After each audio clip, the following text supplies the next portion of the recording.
Hello दोस्तों, आज की इस कहानी में आप सभी का स्वागत है। दोस्तों, यह कहानी मेरी और मेरी भाभी की है। एक दिन हमने घर के सभी बच्चों को मामा के यहाँ भेज दिया था, क्योंकि मुझे और मेरी भाभी को अकेले में कुछ रंगीन पल बिताने थे।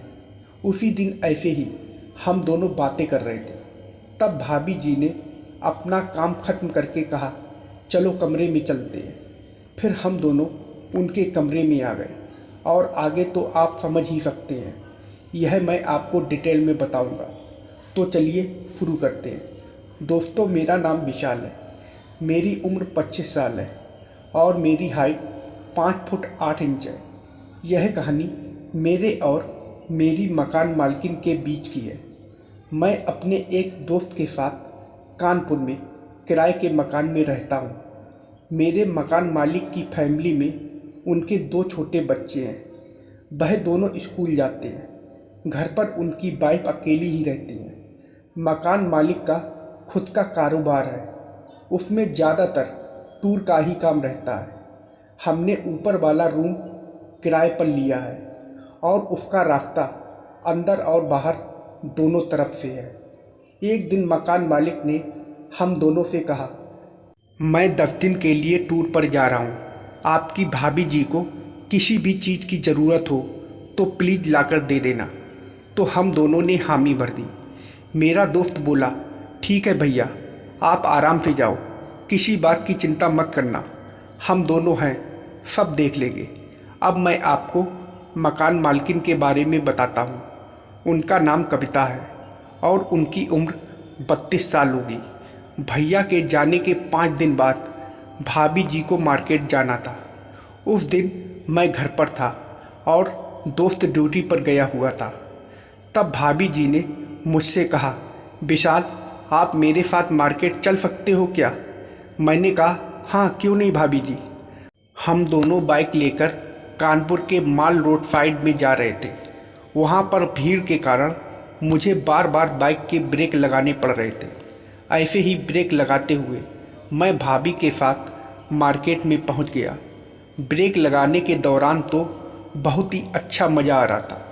ऐसा लग रहा था इस कारण मेरे शरीर पर जैसे झुरझुरी सी हो रही थी। फिर वहां से भाभी जी ने सामान लिया और हम दोनों वापस रवाना हो गए। वापस आते समय भी ब्रेक मारते आ रहा था। फिर मैंने भाभी जी से कहा, भाभी जी आप कुछ पियोगे? तो उन्होंने कहा, हाँ चलो। फिर हम दोनों जूस वाली दुकान पर चले गए। फिर जूस पीते पीते मैंने भाभी जी से पूछ लिया, भाई साहब आपको 10 दिन तक अकेले छोड़कर चले जाते हैं तो आपका मन कैसे लगता है? तब उन्होंने कहा, उनका काम सिर्फ पैसे कमाने का रह गया है, उनका और कहीं ध्यान नहीं रहता है। यह कहती हुई भाभी जी थोड़ी उदास हो गई। मैंने उनसे कहा, अरे आप टेंशन मत लो, जो होगा अच्छा ही होगा। तो वह कहने लगी, अरे क्या अच्छा होगा, जब समय ही बीत जाएगा तब क्या बचेगा। उनकी बात का मर्म मैं खूब अच्छे से समझ लिया था। यही समझकर मैं बोल दिया, आप चिंता क्यों करती हैं भाभी जी, मैं हूँ ना आपका देवर। कभी किसी भी चीज़ की ज़रूरत हो तो मुझे बता दीजिएगा। इस पर भाभी जी हंसने लगी और मुझे देखने लगी। फिर इसी तरह की जुगलबाजी के बीच जूस खत्म किया और हम दोनों घर आ गए। घर पर आकर भाभी जी ने बोला, आप अपना नंबर मुझे दे दो। मैंने अपना नंबर भाभी जी को दे दिया। रात को मैं जाग रहा था, तभी भाभी जी का मैसेज आया। मैंने नंबर की प्रोफाइल चेक की तो पाया कि यह भाभी जी थी। मैंने भी झट से मैसेज किया, हाँ भाभी जी। उनका फिर से मैसेज आया, अभी तक सोए नहीं क्या? तो मैंने रिप्लाई दिया, नहीं भाभी जी, अभी नहीं सोया हूँ। तो भाभी जी बोली, किससे बातें कर रहे हो? मैं बोला, एक फ्रेंड से। तो भाभी जी बोली, फ्रेंड से या गर्लफ्रेंड से? मैं बोला, नहीं भाभी जी, फ्रेंड से ही कर रहा हूँ। तब भाभी बोली, क्यों, आपकी गर्लफ्रेंड नहीं है क्या? मैं बोला, नहीं भाभी जी, ऐसा कुछ नहीं है। तो भाभी जी बोली, झूठ मत बोलो कि आपकी गर्लफ्रेंड नहीं है, ऐसा हो ही नहीं सकता।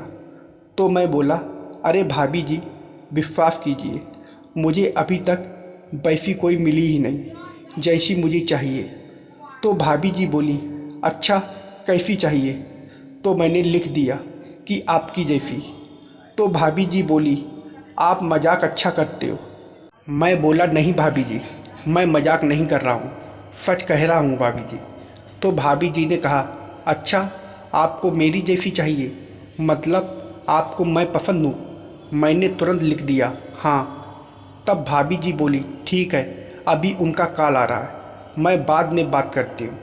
यह बोलकर भाभी जी ने मैसेज लिखना बंद किया और शायद अपने पति से बात करने के बाद वह सो गई। सुबह हुई तो मैं अपने काम पर जाते वक्त मिला और हेलो बोलकर पूछा, भाभी जी कुछ लाना है क्या मार्केट से? तब भाभी जी ने कहा, अगर कुछ लाना होगा तो मैं आपको मैसेज कर दूंगी। मैंने बोला, हाँ ठीक है भाभी जी। दोपहर में मेरे फ्रेंड का कॉल आया। उसने बताया कि दादाजी की तबीयत बहुत ज़्यादा ख़राब है, मैं गांव जा रहा हूँ। मैंने कहा ठीक है। शाम को भाभी जी ने सब्जी लाने के लिए मैसेज किया और लिखा, आपके साथ वाले दोस्त राकेश जी गांव चले गए हैं, आज आप खाना मेरे यहाँ खा लेना। मैंने कहा, अरे आप क्यों तकलीफ़ कर रही हो भाभी जी, मैं बना लूँगा। उन्होंने कहा, इसमें तकलीफ़ की क्या बात है, मैं भी आपको काम बताती हूँ तब आप करते हो ना। मैंने कहा, ओके भाभी। फिर जब मैं घर गया तो मैंने सब्जी का थैला भाभी को पकड़ा दिया और फ्रेश होने ऊपर चला गया। गर्मी बहुत थी तो स्नान करके लेटा हुआ था। तब भाभी जी का मैसेज आया, ऊपर रूम में अकेले हो तो नीचे आ जाओ, और हाँ अंदर वाले रास्ते से आना, वह खुला है।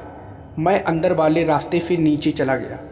भाभी जी उस समय बहुत सुंदर लग रही थी।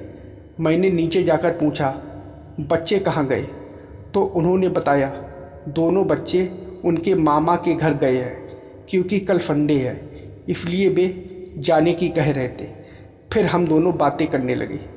फिर भाभी जी ने पूछा, आप रात में क्या बोल रहे थे कि आपकी जैसी मिली नहीं और मेरी जैसी आपको पसंद है, वह सब क्या कह रही थी?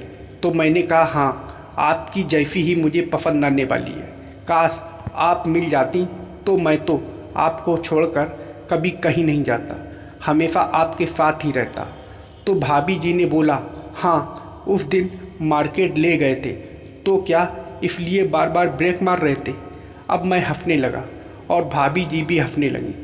फिर उस समय भाभी जी ने कहा, पहले खाना खा लेते हैं। फिर हम दोनों ने साथ में खाना खाया। उस समय बातों बातों में भाभी जी ने बोला, राकेश जी जब जा रहे थे तभी मैंने बच्चों को मामू के यहाँ भेज दिया था, आज आपसे मिलना था इसलिए। खाना खाने के बाद कप्ता भाभी बर्तन धो रही थी। ऐसे ही हम दोनों बातें कर रहे थे। तब भाभी ने अपना काम ख़त्म करके कहा, चलो कमरे में चलते हैं। फिर हम दोनों उनके रूम में आ गए। उसके बाद तो दोस्तों आप जानते ही हैं, मेरे और भाभी के बीच वह सब हो गया था जो कि एक पति और पत्नी के बीच में होता है। भाभी मेरे साथ बहुत खुश थी। उन्हें खुश देखकर मैं भी बहुत खुश हो रहा था। मैं सोच रहा था कि काश मुझे भी भाभी के जैसी ही पत्नी मिल जाए तो मज़ा आ जाए, लेकिन मेरी ऐसी किस्मत कहाँ। यह खेल लगभग 40 से 45 मिनट के बाद जाकर काम मुमक्कल हुआ। तब भाभी ने कहा कि विशाल, ऐसा खेल तो मैं पहली बार देखा है। फिर बाद में मैं अपने रूम में आ गया। यह सिलसिला 1 साल तक चला और इस दौरान मैंने हर हफ्ता 2 से 3 बार उनके साथ मस्त वाला क्रिकेट खेल लिया करता था।